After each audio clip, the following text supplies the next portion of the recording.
G'day and welcome to Lunch Money. We are the online and social media home for special situations, workouts and capital raising professionals. My name is Nick Samios. I am the fund manager and director here at Hermes Capital, and I'm your live stream and podcast host. So a very warm welcome to you. I would like to remind you to share, like, or subscribe to our podcast wherever it might be that you're watching us from. If you're watching us on YouTube, remember to hit the reminder button. And we're also on Apple and Google and Spotify, so and iHeartRadio. So if you're worried about missing us live, you can always listen to us later on one of those platforms. Today's theme is heavy metal. We are looking at the heavy stuff that makes Australian industry work, be it road transport, mining, earth moving, construction, and agriculture. And we've got a couple of specialists who are going to be joining us to talk about how finance works when it comes to funding these heavy bits of equipment and what's going on in the markets for the buyers and sellers and the underlying industries for this stuff. So I'm going to start off by introducing our first guest, Robbie Grul. Hey, Nick, Robbie. Yeah, not too bad at all. Not too bad at all. Now, Robbie is the broker manager at G&H Financial.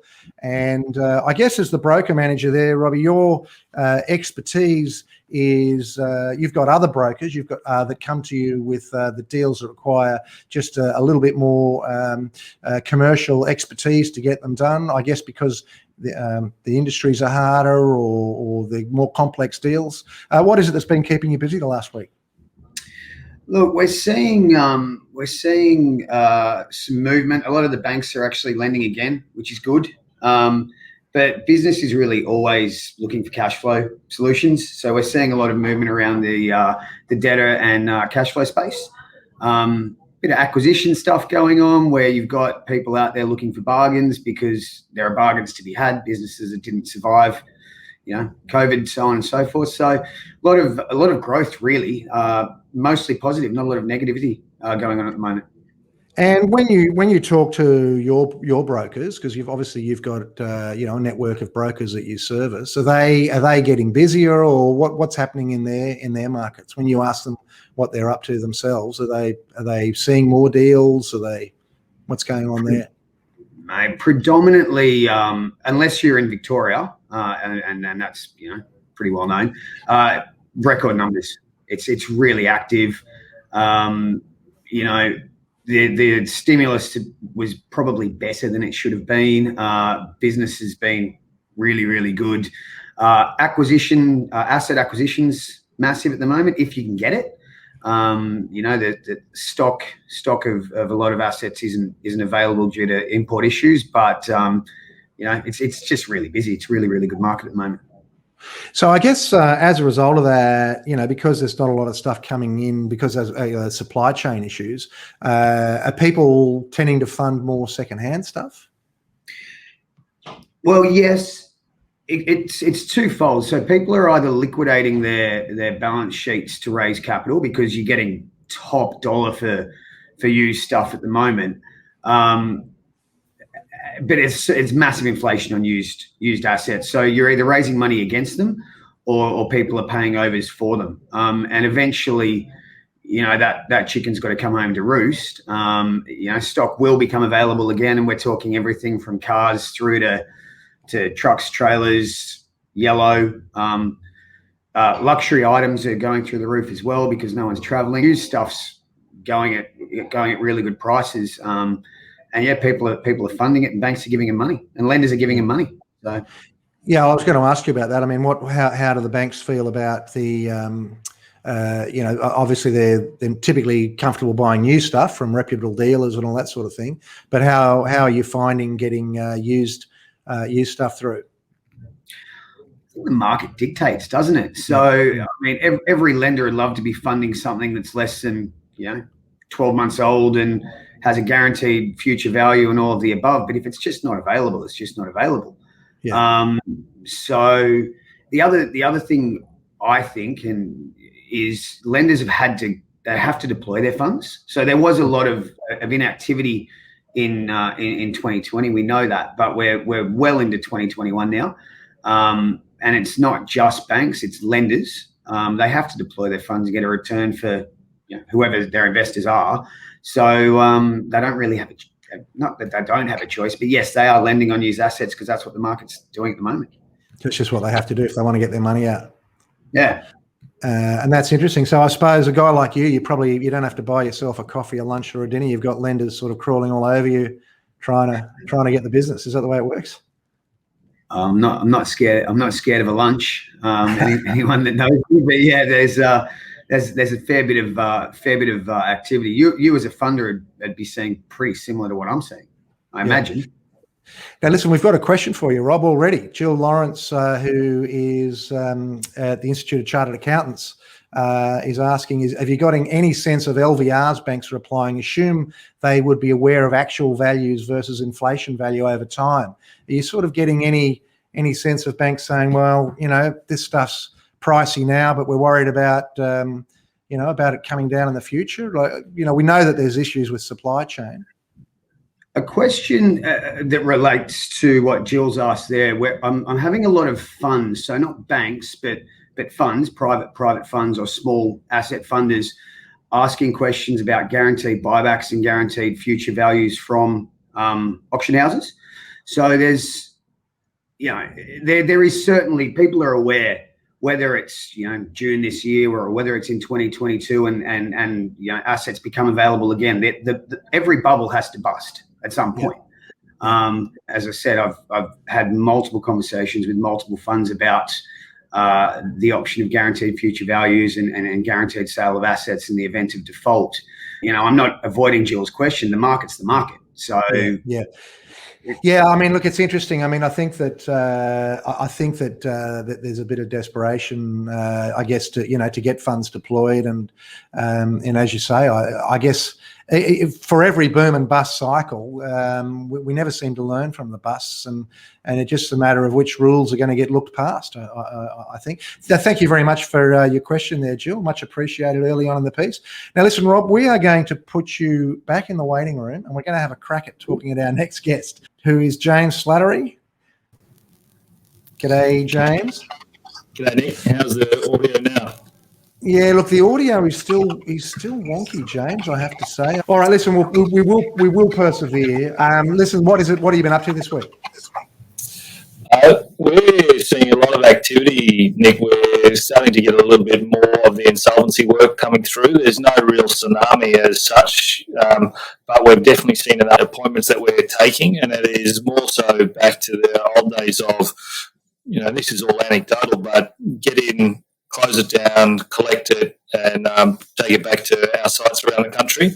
And that's sort of been very much a shift in what's been happening in the 6 months prior. When there was an appointment, it was try and work through it, sale of business, those things. At the moment, it is just cut and shut, and that just might be an anomaly. But we've had it in probably about 5 instances in the last week or so. Hey, you said cut and shut. So I really don't like cut and shut because, as a financier, we understand there's got to be a lot of restructuring. So we're hoping that there'll be businesses that are just going through and there'll be a business on the other side. But you're seeing more liquidators that they're not able to salvage the businesses. All they're able to do is sell up the assets.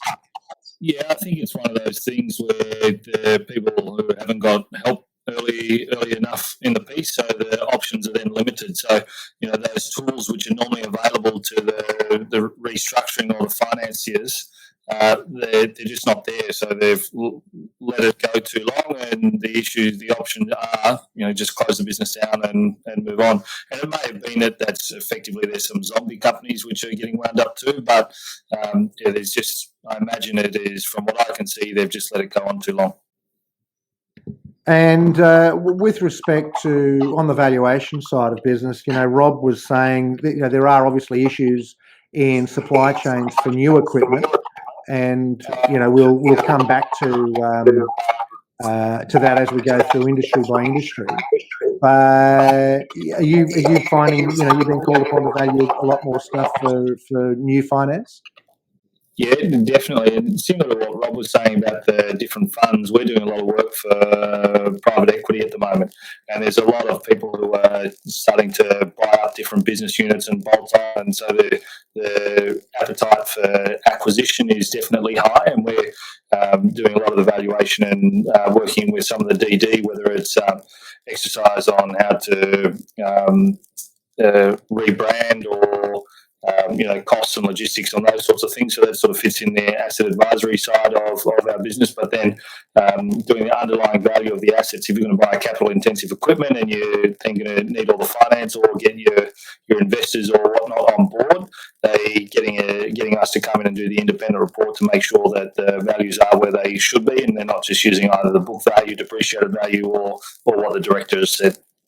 Wow. Okay. And you're seeing a lot of inquiry from the PE firms. A lot of the sort of M&A stuff. Yeah, and it's not even just inquiry; it's actual, it's activity. So there's we're actively on about 4 different files at the moment for different firms that are in the middle of their DD, and we're helping them with that. Yeah. Okay. All right. Well, look, we'll bring Rob back into the conversation. And we just might open up with a little bit of heavy metal, because we are talking about heavy metal here. So let's see if we can make that happen. What do we got?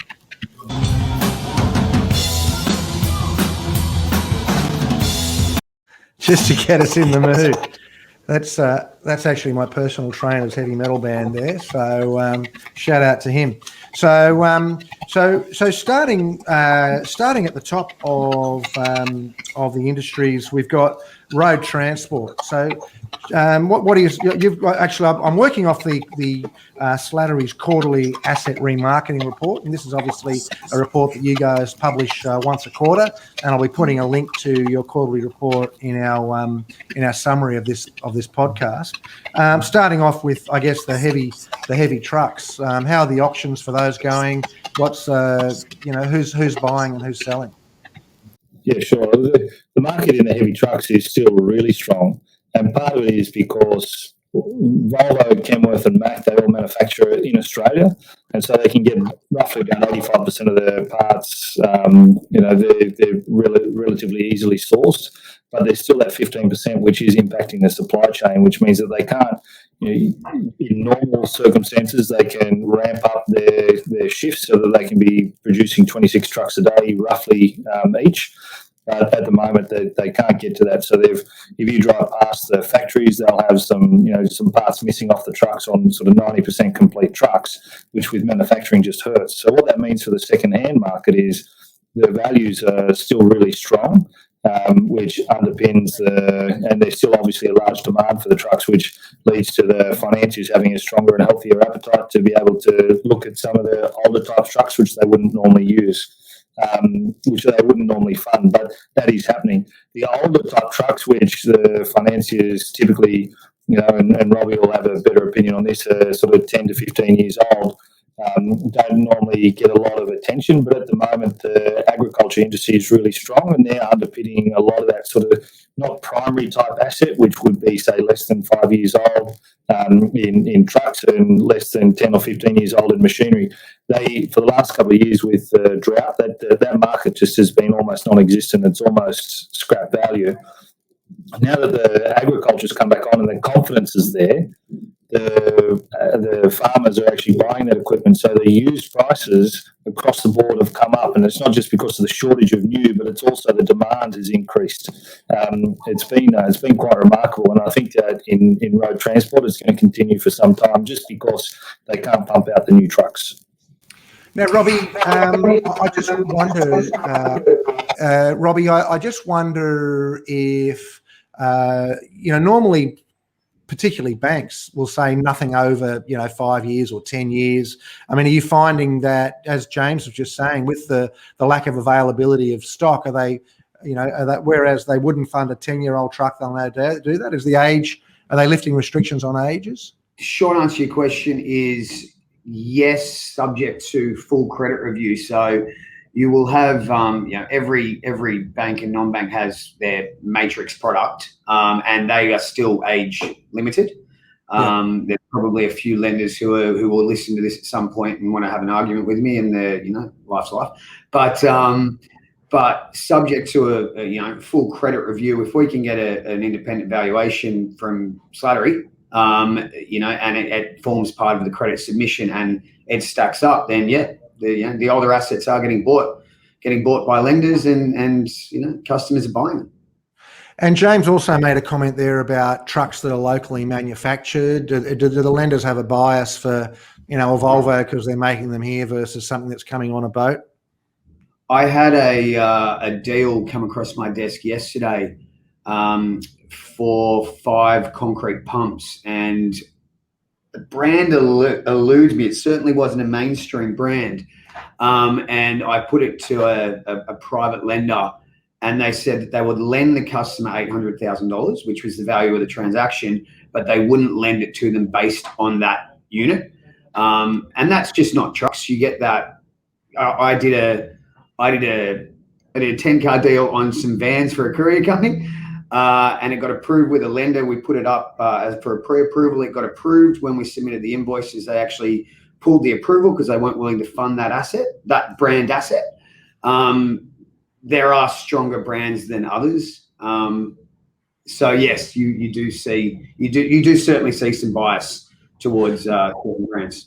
Now, something else James said there, Robbie, was obviously there's not a lot of stock on the market. Now, I am aware that there's new terminology that's crept into the lenders, which is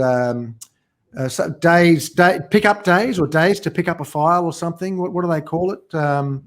We never used to have that when I was working for the leasing companies. But these days there's this metric where they say, oh yeah, we're on a 7-day pickup.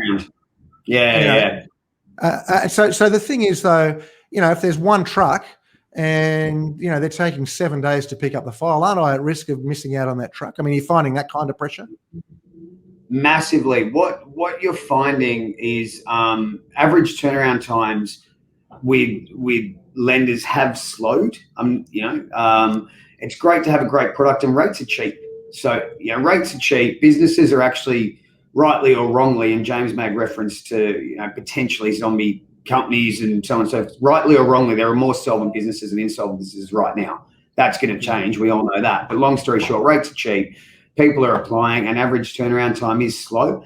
But that has given an opportunity for non-bank lenders to really come through. So what might take a month with a bank might take a week with a non-bank, but the customer will pay a higher rate. But time is money, and as you said, if they need the asset and they're making money off the asset, then they'd rather get the approval fast. Well, we had a $3 million jet that one of James's colleagues in Queensland valued for us, and the fact that we were able to do it, we turned it around in less than 10 days. It had been sitting on bank desks for months and months for various reasons. I guess what the banks were concerned as to why the guy particularly needed a jet versus a turboprop and all that sort of stuff. But yeah, turnaround time is still a big factor. All right, look, I'll just come back to James now. Just you in your report, you separate the markets into the new road transport market, and then you've also got the secondary road transport market. Just is there any difference in those markets, James? Well, we typically put in the new market as a bit of a lead indicator as to what's happening in the secondary market. So, you can't look at one without the other. And to just touch on one of those points that Robbie was talking about as far as the primary asset and the secondary asset, it was we've actually built a secondary market asset guide, and you can have you don't value a Great Wall in the same way that you would value Mercedes-Benz. There's different depreciation schedules. So as part of that, we've built out the different asset categories as well as the different brands within that category. So, transport, for instance, the premium brands are Kenworth and Volvo, and then you have the brands which don't hold their value as well, which would be something like a Scania, for instance, which may not have the same service or parts or cost to repair, availability, those things. Can I ask you, James? I've got your list here. I think there's some examples of asset prices. Are you telling me a 2015 Kenworth prime mover with 931,000 kilometres on it, you're getting 95% of retail? At the moment, yeah. That makes sense to you, Robbie? You're telling me that thing's done nearly 1 million kilometres, and it's still nearly worth what it was new. Yeah, not where it's new. So that's not the new price. It's not 95% of new price. It's 95% of if that truck was retailed. So that would be if it was retailed with warranties, with the assurances that you'd expect from a retail type sale. But at the moment, the secondary market is so strong that the auctions are actually bringing retail price, as in the market value, rather than what would traditionally be an auction value. Okay. All right. Well, look, I've already shared with you a bit of my musical taste. Now let's see a bit of Slattery's musical taste with that Slattery's video. That's right. Gotta love this American ride. Who chooses your music, James? That particular auction was done in central Queensland, Nick, so that was more location has chosen it. But it turns out that the guys who produced that video don't have their personal trainer screaming at them as much as yours does. And do you have like standard issue Texas 10-gallon hats? I noticed that some of the guys had the big hats there. Yeah, they certainly do in Queensland. When we opened up in Brisbane, I think it was 2015, I was standing in the yard and this guy walked straight up to me and said, he was a buyer, and said, "Son, if you're going to be in Queensland, you need a hat."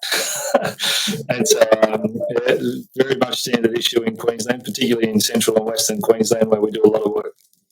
Okay. All right. Well, there was some yellow goods in the background there. So just a quick, what's happening in the yellow goods markets? And I guess yellow goods, there's civil, people building roads, but there's also mining. So what are you seeing in those sectors? Yeah, that civil type of equipment, what we call yellow goods, it's very strong at the moment, and particularly after the recent rain where all the roads get damaged, there's certain pockets within what we call the yellow goods start to perform really well. So graders, for instance, graders are predominantly used for fixing and building roads. So when the water goes through, it typically destroys all the roads, so there's a much higher demand for those sorts of things. But in the mining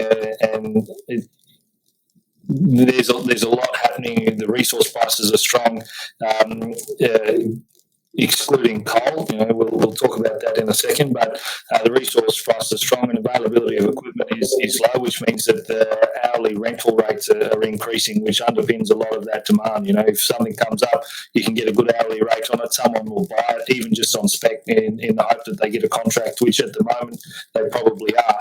In that lower size, 30 tonne and below, is more of that property developer, plumber, civil construction type. Even that market is still really strong. Housing prices across the country are going pretty well, so anyone who's doing new development blocks is getting lots of work done, and whatever we can get our hands on is selling really well. I imagine Robbie would be able to finance it pretty easily because the appetite for that equipment is strong. Quite often we're working with Robbie and others to so here's a piece of equipment, not only what's it worth, but also a little bit of a narrative as to say this machine, it can do its maintenance costs are pretty low, up to say 10,000 hours.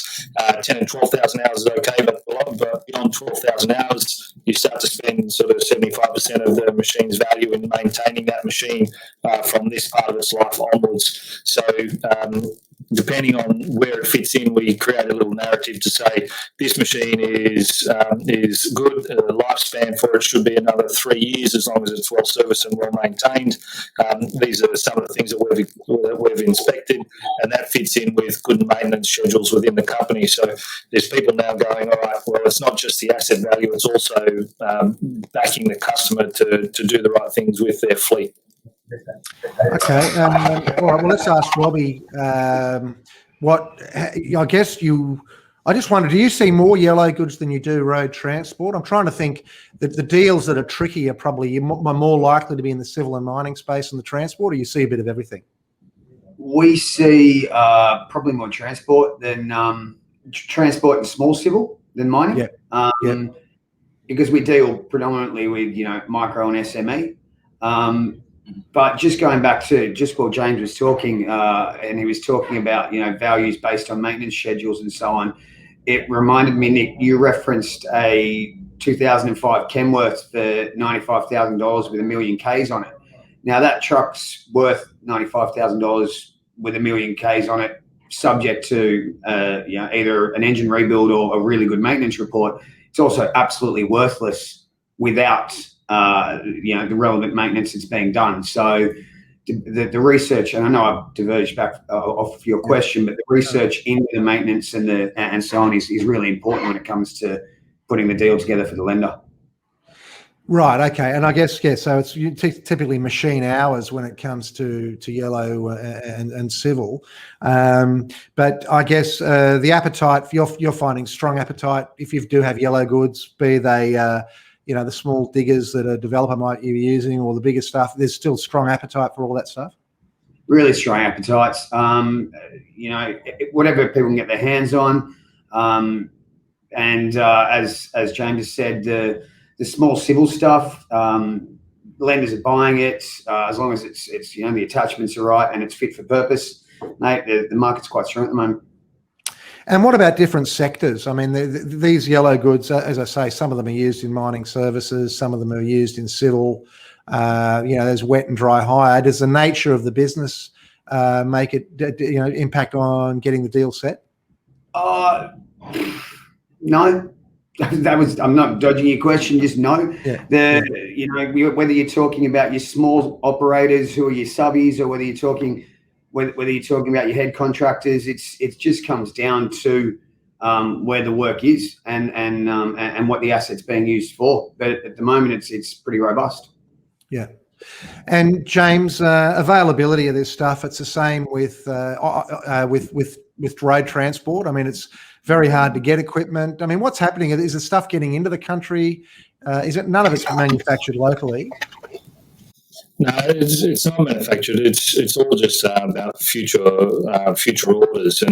And so what happened at the beginning of COVID, everyone sort of slashed their order books because it was financial Armageddon, and then everything's picked up and they haven't been able to get the equipment. But since this time last year, the back orders are starting to come through. But there is still some availability, but it is just taking time. If you go anything sort of a la carte in your machinery, which you can very easily do, you get rail attachments fitted to go and do the inland rail. That's an extra 50 odd grand, and it takes however many amounts of months to get that done. So the availability is starting to come to increase, but it's still slow. Yeah. Okay. Well, look, let's just have a look at the auto sector when it comes to cars.